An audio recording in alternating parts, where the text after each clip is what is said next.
Chers amis téléspectateurs, bonsoir. Bienvenue dans votre émission Le Train de la Rhapsodie des réalités. Jésus-Christ est le même hier, aujourd'hui et éternellement. Alléluia. Prions, mes chers frères et sœurs, avant de commencer cette émission. Seigneur, merci pour ton amour, révélé en Jésus-Christ.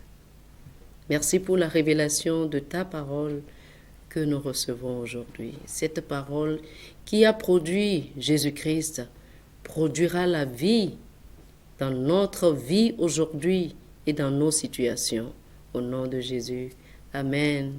Mes chers frères et sœurs, c'est toujours un plaisir de vous savoir si nombreux dans notre émission Le Train de la Rhapsodie des réalités.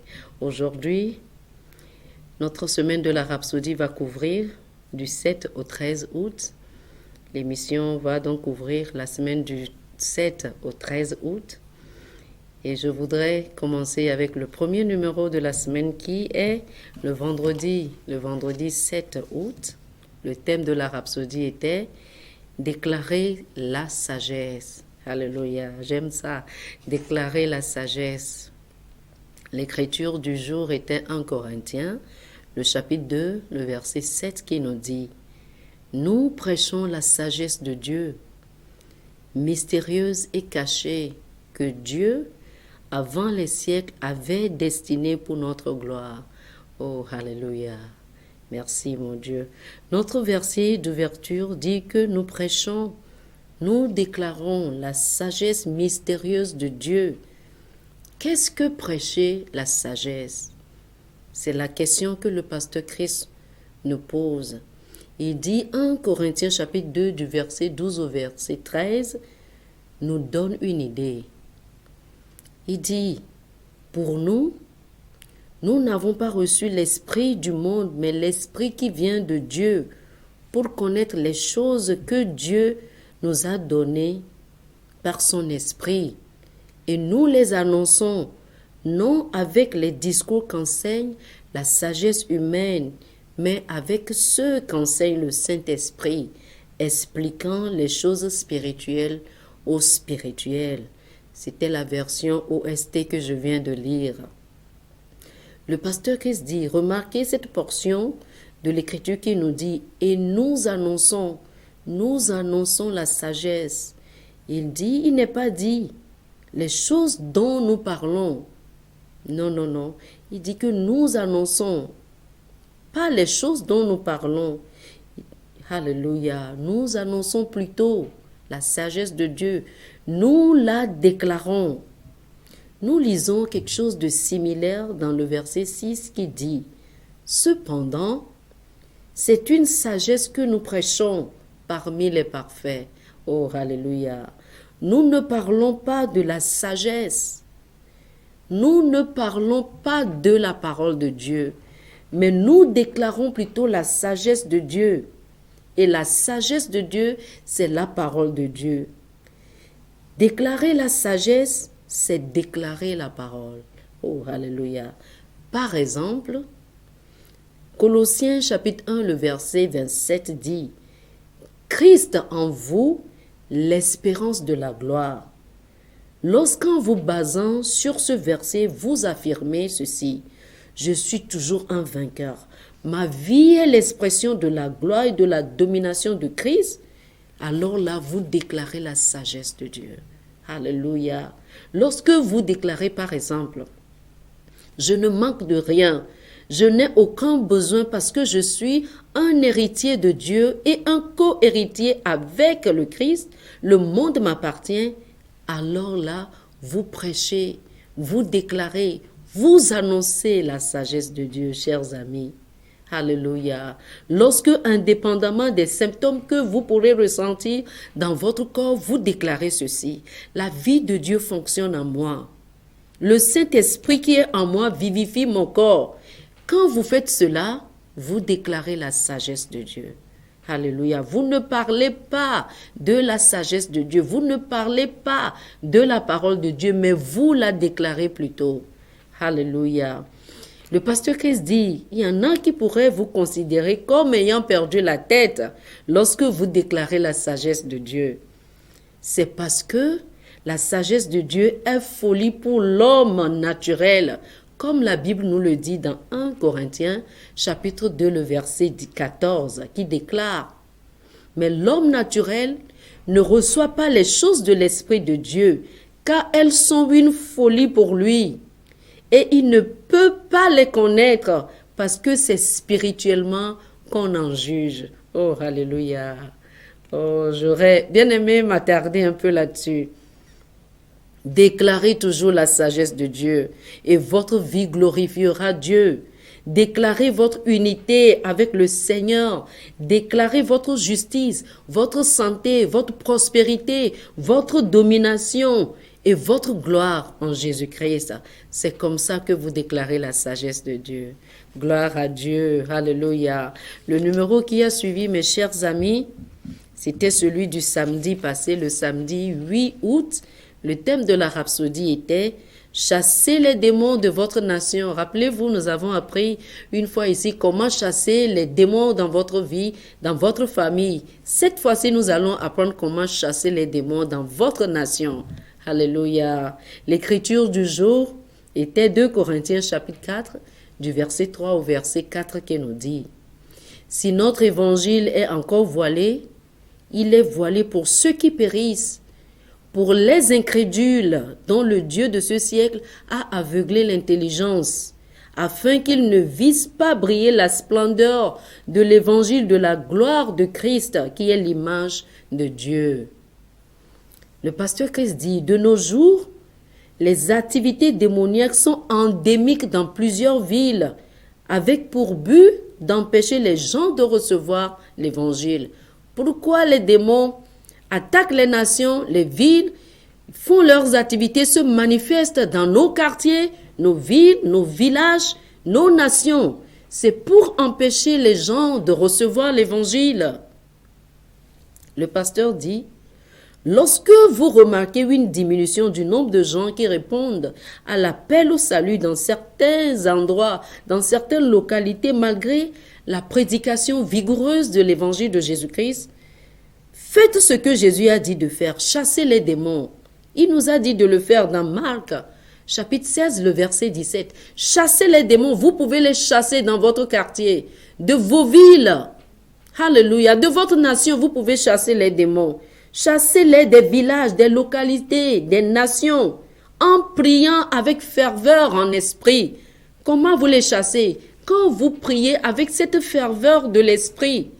Alléluia. Tant que nous n'agirons pas et ne mettrons pas un terme aux activités des démons, ils continueront à se déchaîner, rendant les habitants de ces régions de moins en moins réceptifs à l'évangile. Mais grâce soit rendue à Dieu. Oh, alléluia, alléluia. Nous savons comment gérer cela. Nous savons comment régler ces problèmes. Nous avons le pouvoir, comme Jésus nous l'a dit. Je vous ai donné le pouvoir de marcher sur les serpents et les scorpions et sur toute la force de l'ennemi. Et rien ne pourra vous nuire. C'est les paroles de notre Seigneur Jésus-Christ. Nous avons le pouvoir au nom de Jésus de les déloger, de déloger ces démons, de les déposséder de leurs emprises sur ces villes, ces villages, ces quartiers, ces régions. Et nous avons l'autorité de réassigner ces héritages désolés. Oh, alléluia. Nous avons le droit de réaffecter ces régions autrefois dépourvues de l'esprit. Nous avons le droit de réaffecter ces régions-là, ces nations aux anges. Nous pouvons commander aux anges de prendre autorité sur notre quartier, notre village, notre ville. Le pasteur Christ dit, peu importe ce qui se passe dans la ville ou la nation où vous vivez, ou les démons qui dominent la vie des gens dans cette région en particulier, chassez-les. Une fois que vous l'aurez fait, le cœur de nombreuses personnes dans ces régions s'ouvrira pour recevoir l'évangile avec joie et répondre au message du salut. Alléluia. Chassez les démons de votre nation. Le numéro qui a suivi, chers amis, c'était celui du dimanche, le dimanche passé, le 9 août. Le thème de la rhapsodie était « Il est votre ticket ». Jésus-Christ est votre ticket. Notre écriture du jour était Colossiens chapitre 1, le verset 12. Et je vais vous lire cette écriture dans la nouvelle version internationale. Elle nous dit, « Rendez grâce au Père qui vous a qualifié pour avoir part à l'héritage des saints dans le royaume de lumière. » Amen. Le pasteur Chris dit, « Imaginez que vous étiez en route pour un événement payant, mais vous n'avez pas de billet. À la porte, vous serez probablement bloqué et déçu. Mais avec votre ticket, vous serez confiant et vous allez simplement le présenter pour rentrer. C'est ce que le nom de Jésus représente pour vous. Alléluia. C'est votre ticket. Merci Seigneur Jésus. C'est votre ticket pour toute bénédiction, pour tout ce que vous aurez jamais voulu avoir. C'est votre ticket pour réaliser ce rêve. Jésus-Christ est votre ticket. Merci Seigneur Jésus-Christ. Alléluia. Le pasteur dit, la Bible nous dit dans Jean chapitre 16, le verset 23, « En ce jour, vous ne m'interrogerez plus sur rien. En vérité, je vous le dis, ce que vous demanderez au Père, il vous le donnera en mon nom. » Jésus-Christ est notre ticket. Tout est possible en son nom. La Bible a dit, chers amis, rappelez-vous, qu'en son nom, tout genou fléchit et toute langue confesse qu'il est Seigneur. Alléluia. Le pasteur dit, tout ce que vous pourriez demander ou désirer est accompli en Christ. Amen. Tout ce que vous devez faire est de déclarer que c'est à vous en son nom. De temps en temps, déclarer ceci. Je suis héritier de Dieu. Je suis co-héritier avec Christ. Un participant à l'héritage des saints. Tout est à moi au nom de Jésus. Et il dit, quand vous faites de telles déclarations, la nature, le monde entier vous entend et vous répondra certainement. Gloire à Dieu. Alléluia. Le numéro qui a suivi, mes chers amis, c'était celui du lundi passé. Le lundi 10 août, le thème de la rhapsodie était « Une nouvelle vie de justice ». Alléluia. L'écriture du jour était 2 Corinthiens chapitre 5, le verset 21 qui dit « Celui qui n'a point connu le péché, il l'a fait devenir péché pour nous, afin que nous devenions en lui justice de Dieu. » Oh, alléluia. Merci mon Dieu. Le pasteur Christ dit, les hommes pêchent parce qu'ils ont la nature de péché. Cette nature est supplantée par la nature de justice de Dieu quand un homme naît de nouveau. Alléluia. Ce n'était pas seulement un simple changement qui s'est produit en vous lorsque vous êtes né de nouveau. C'était un véritable remplacement ou supplantation de la vie et de la nature du péché par la vie de justice. Oh, alléluia. Il dit, le vrai christianisme n'est pas l'inclusion ou la transmission d'une autre nature, mais c'est une véritable recréation de l'esprit humain par Dieu. Chers amis, si vous êtes nés de nouveau, sachez ceci, votre nature a été recréée par Dieu. Vous êtes une nouvelle créature. L'homme ancien est passé, il est mort. Les choses anciennes sont passées. Voici toutes choses sont devenues nouvelles. Oh, gloire à Dieu. Alléluia. Vous êtes devenus vivants, vivants pour Dieu, grâce à la nouvelle nature. Ainsi, il est naturel pour vous, désormais, de vivre une vie juste et d'accomplir la volonté du Père. Avant votre nouvelle naissance, vous ne pourriez pas le faire.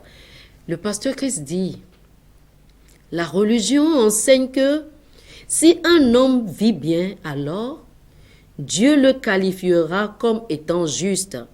Mais c'est une contradiction.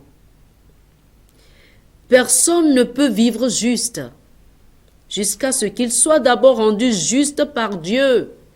La justice de Dieu dans votre esprit est ce qui vous donne la capacité de vivre de façon intègre. Sans la justice de Dieu, vous ne pourrez jamais vivre juste. Alléluia. Une nouvelle vie de justice. C'est ce que Jésus nous a apporté.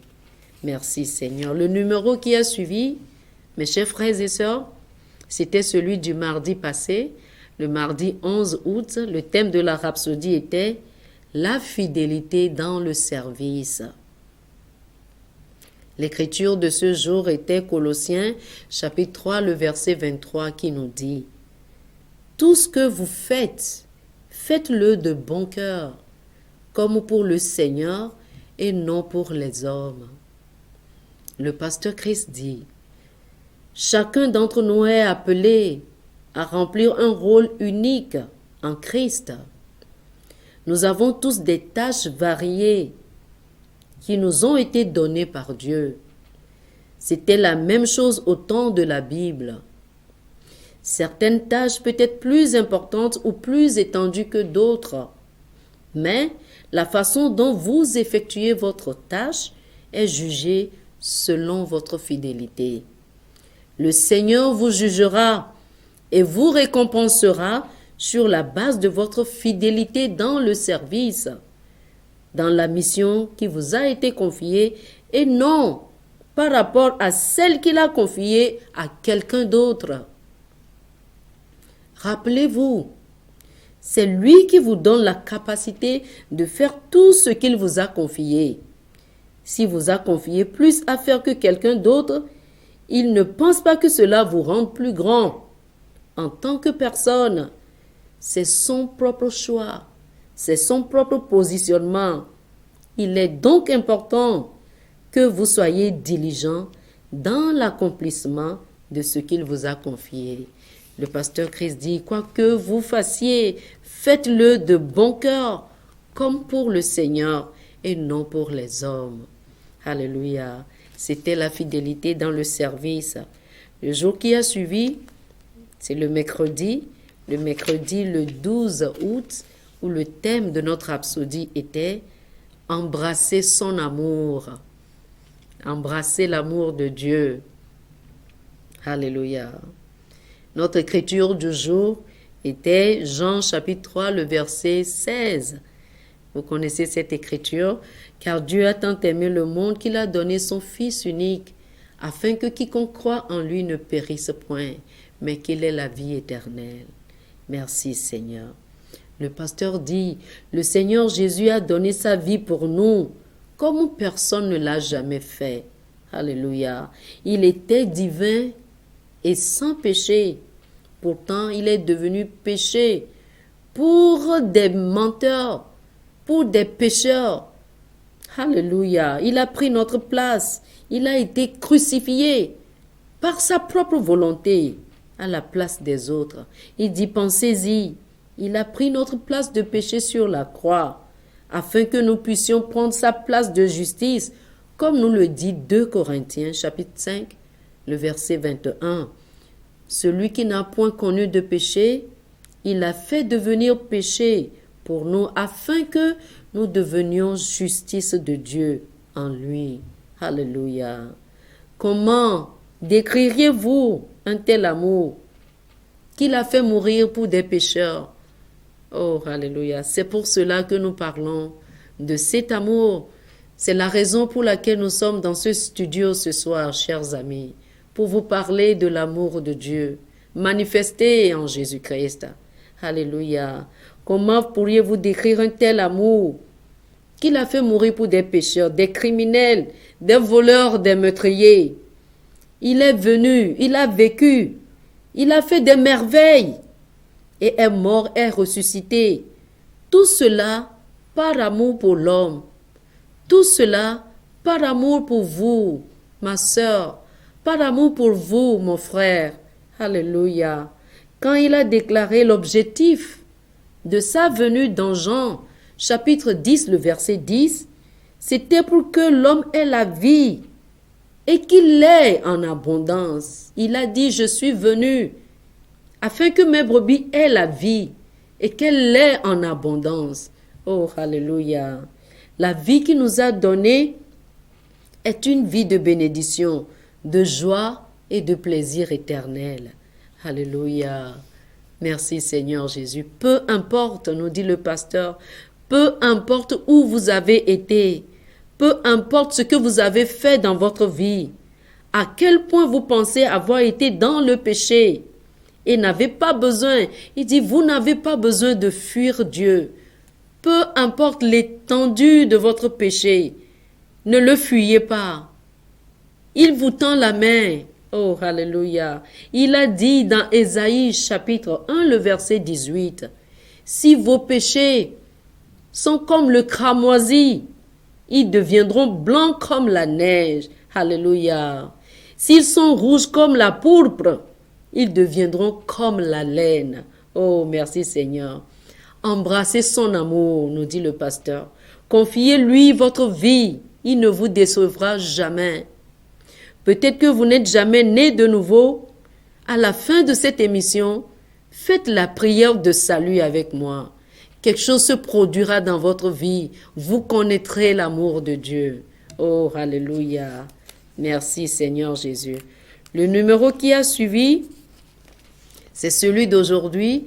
Je vais lire toute la rhapsodie aujourd'hui. Le thème était « Retrancher l'influence de Satan ».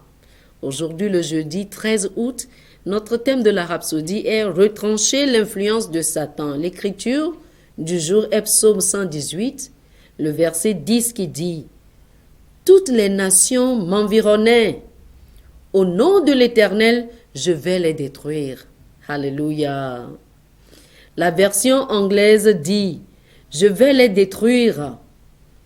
Et le mot « je vais », l'expression « je vais » dans le verset ici, dans notre verset ici, qui a été traduit de la version anglaise, n'existe pas dans le texte hébreu d'origine, nous dit le pasteur. C'était plutôt à l'affirmatif dans le texte hébreu.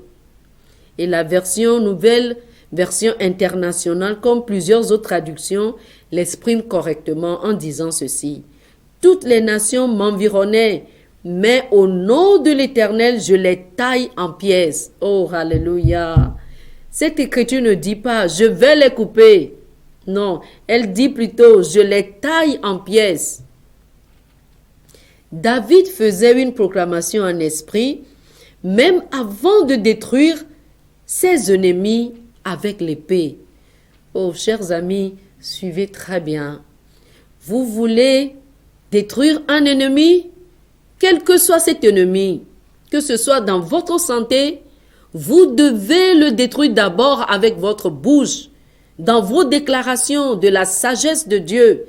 Il dit, David faisait une proclamation en esprit, même avant de détruire ses ennemis avec l'épée. Il devait d'abord les détruire avec des paroles. C'est tellement important, car cela nous montre comment nous devons en découdre avec l'adversaire. Alléluia. Vous devez retrancher l'influence de Satan sur les nations, les dirigeants de ce monde, les gouvernements de ce monde. C'est ce que vous faites en priant pour les nations et les dirigeants de votre pays. David a insisté sur cette phrase. Il a dit, je les taille en pièces. Pourquoi? Parce que parfois, vous devez le répéter plusieurs fois. Lorsque nous entendons parler de guerre, de pandémie, d'insécurité, de ralentissement économique, etc., et que nous remarquons que Satan en profite pour garder les gens dans la peur et induire les nations en erreur, alors nous intervenons. Nous ne nous taisons pas. Nous sommes la lumière du monde. Alléluia. Comme David, qu'est-ce que nous faisons? Nous retranchons l'influence de Satan sur nos nations. Alléluia. Sur les gouvernements du monde. Lorsque vous voyez l'adversaire déchaîné, tenant en otage des nations sous n'importe quelle forme que ce soit, ne vous taisez pas. Retranchez son influence avec votre prière et vos paroles pleines de foi. La Bible dit dans Ecclésiaste chapitre 8, le verset 4, parce que la parole du roi est puissante. Alléluia. Votre parole, votre déclaration de foi, mes chers frères et sœurs, c'est puissant. Et nous sommes des rois et des sacrificateurs pour Dieu. La Bible a dit dans Ecclésiaste chapitre 8, je voudrais bien répéter ça, le verset 4, parce que la parole du roi est puissante. Nous sommes les rois. Apocalypse nous l'a dit. Dans Apocalypse 1, chapitre 6, la Bible a dit que nous sommes des sacrificateurs et des rois pour Dieu. Merci Seigneur. À l'instant même, avec l'autorité qui nous est donnée au nom de Jésus, prenez votre place et taillez en pièces les dominations, les pouvoirs, les princes des ténèbres de ce monde et les méchancetés spirituelles dans les lieux élevés. Expulsez-les de vos maisons, de vos écoles, de votre gouvernement et des lieux publics. Oh, alléluia! Nous ne sommes pas sans espoir. Nous pouvons faire quelque chose à propos de cette situation. Alléluia! Merci Seigneur Jésus. Prenons cette prière ensemble, mes chers amis. Retrancher l'influence de Satan. Père précieux, je te remercie pour l'autorité du nom de Jésus, avec laquelle nous l'emportons sur Satan et ses cohortes. Par cette autorité, je taille en pièces les dominations et les pouvoirs, les princes des ténèbres de ce monde et les méchancetés spirituelles dans les lieux élevés.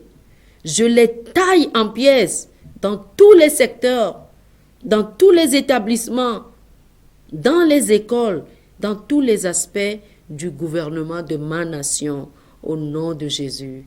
Amen. Alléluia. Oh, nous les taillons en pièces. Pour plus d'études sur le sujet, je vous prie de lire Psaume 118, du verset 10 au verset 12, Éphésiens chapitre 6, le verset 12, et Marc chapitre 16, le verset 17. Que le Seigneur vous bénisse. Si vous n'avez pas Jésus-Christ dans votre vie, chers amis, faites cette prière avec moi. Si vous ne l'avez jamais confessé, vous croyez bien sûr que Jésus-Christ est venu mourir pour les pécheurs, mais vous n'avez jamais eu l'occasion de confesser sa seigneurie dans votre vie. Faites cette prière avec moi. Père, je te remercie. Je reconnais aujourd'hui que Jésus est venu dans le monde pour sauver les pécheurs. Aujourd'hui, je déclare qu'il est Seigneur et Sauveur. Je l'invite dans ma vie. Je lui demande de me donner la vie éternelle. Alléluia. Je crois que Dieu m'a entendu et j'ai cette vie éternelle à partir de ce moment. Au nom de Jésus. Amen. Vous avez la vie éternelle si vous avez fait cette prière. Un miracle s'est produit dans votre vie. Alléluia. Vous êtes bénis. Si vous avez besoin de plus d'informations sur la rhapsodie des réalités ou bien sûr la nouvelle vie que vous venez de recevoir en tant que chrétien, je vous invite à nous appeler. Appelez-nous sur les numéros qui s'affichent sur votre écran et nous nous ferons le plaisir de vous envoyer ce livre maintenant que vous êtes né de nouveau. C'est un cadeau spécial de la part du pasteur Chris pour vous. Vous aurez également une copie de la rhapsodie des réalités si vous en faites la demande. Jusqu'à la prochaine fois, que le Seigneur vous garde. Vous êtes bénis au nom de Jésus. Amen.